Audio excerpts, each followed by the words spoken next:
இப்படி நான் பேசுறதுனால மத்த ட்ரெஸ் எல்லாம் ரொம்பவும் மட்டமா பேசுறேன்னு அர்த்தம் இல்ல. இங்க இருக்கிற எல்லாரும் நான் சொல்ற ஒரே ஒரு விஷயத்த மட்டும் யோசிச்சு பாருங்க. ஊர் உலகத்துல நடக்கிற எந்த விசேஷமா இருந்தாலும் நம்ம எல்லாரும் தேடி புடிச்சு விரும்பி கட்டிட்டு போறது புடவை தானே. அதுலயும் குறிப்பா பட்டு புடவை. எல்லா காலத்திலயுமே புடவைக்குன்னு இருக்கிற மரியாதை இருந்துட்டேதான் இருக்கும். உறவுகளுக்குள்ள இருக்கிற பாசம் மாதிரிதான் அது, மாறவே மாறாது இல்லையா? ஆமா தானே?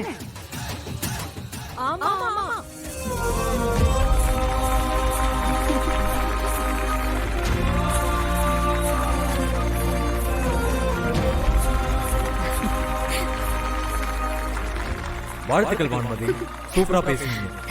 கொடுங்க. Thank you. ஓகே, ஃபர்ஸ்ட் ரவுண்டுக்கான ரிசல்ட் சொல்ற நேரம் வந்தாச்சு. Judges please. இந்தாங்க. காம்படிஷன்ல கலந்துக்கிட்ட எல்லாருமே நல்லா பெர்ஃபார்ம் பண்ணாங்க. அந்த 5 பேர்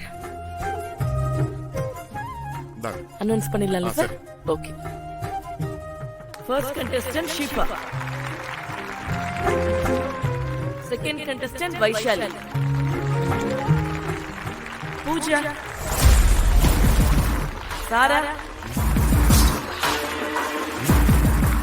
ஃபைனலி வான்மதி.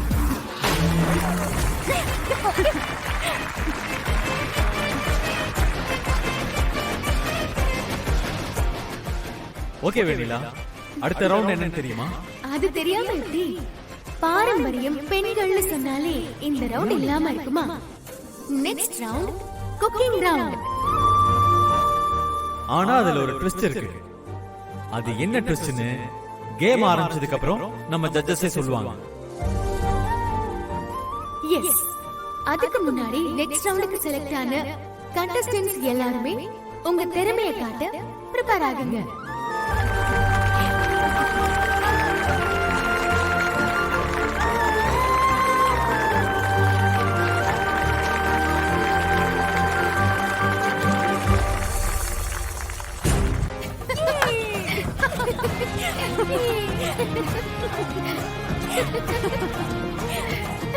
அக்கா, நீ சூப்பரா பண்ணிட்டக்கா.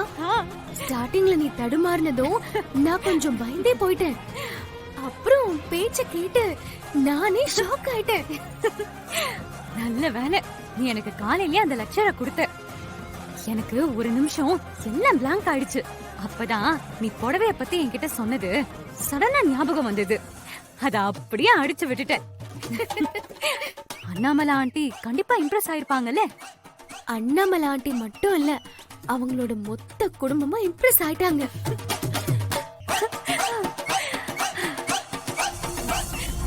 அக்கா, நெக்ஸ்ட் ரவுண்ட் குக்கிங். அதுலயும் நீ பெஸ்டா பண்ணணும். குக்கிங்கா? ஆமாக்கா, இந்த ரவுண்ட்ல ஒரு ட்விஸ்ட் வேற இருக்கு. அது என்னன்னு எனக்கே தெரியாது. ஆனா நீ சமைக்கிறது எல்லாருக்கும் பிடிச்ச மாதிரி நம்ம பாரம்பரிய சமையலா இருக்கணும். ஏய், எனக்கு சமைக்கவே தெரியாது. இதுல பாரம்பரிய சமையல் எப்படிடி? அக்கா, எல்லாம் தெரிஞ்சு பயப்படுறவங்கள விட எதுவுமே தெரியாம தைரியமா ட்ரை பண்றவங்க தான் லைஃப்ல ஜெயிச்சிருக்காங்க. நீ தைரியமா இரு, உனக்கு நான் சொல்லி தரேன். நான் சொல்றத அப்படியே பண்ணு.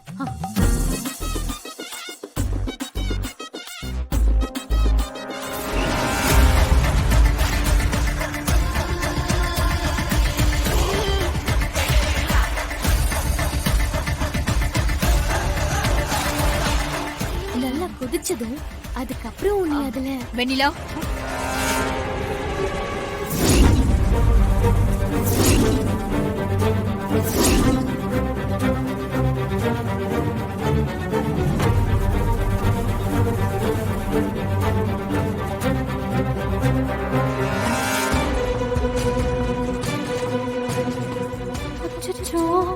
நாம பேசல எல்லாத்தையும் கேட்டிருப்பாங்களோ?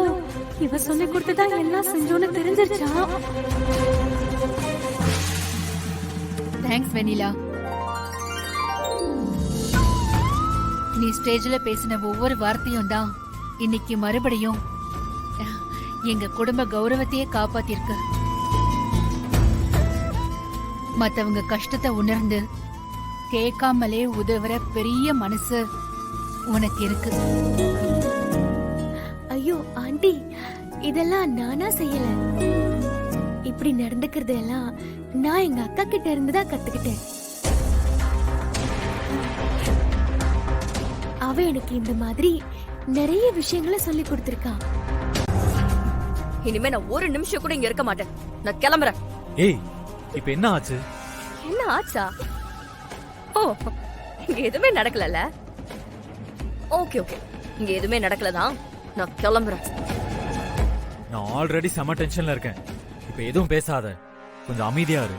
என்னது, நீ டென்ஷனா இருக்கியா? அப்ப நான் மட்டும் என்ன ஹாப்பியாவா இருக்கேன்? ஏய் சாரா, இப்ப என்ன ஆச்சு? ஏன் இப்படி நடந்துக்கிற? நான் என்ன தப்பு பண்ணேன்? நீ எந்த தப்புமே பண்ணல வருண். எல்லா தப்புமே நான் தான் பண்ணேன். உன்னை லவ் பண்ணது தப்பு. உனக்காக நியூயார்க்ல இருந்து இங்க வந்து பாரு, அது தப்பு. உன்னை கல்யாணம் பண்ணிக்க ஆசைப்பட்டு இந்த காம்படிஷனுக்கு வந்தது தப்பு. சாரா, இப்ப ஏன் இதெல்லாம் பேசுற? நீ இவ்வளவு கோவப்படுற அளவுக்கு இப்ப என்ன பிரச்சனை? என்ன பிரச்சனையா? நீ எதுக்காக அவ கூட ஹோஸ்ட் பண்ண ஒத்துக்கிட்ட? இங்க பாரு, வெண்ணிலா தான் கோ ஆங்கர்னு எனக்கு சத்தியமா தெரியாது. தெரிஞ்சிருச்சுல. நீ ஹோஸ்ட் பண்ண முடியாதுன்னு சொல்லி இறங்க வேண்டியதானே?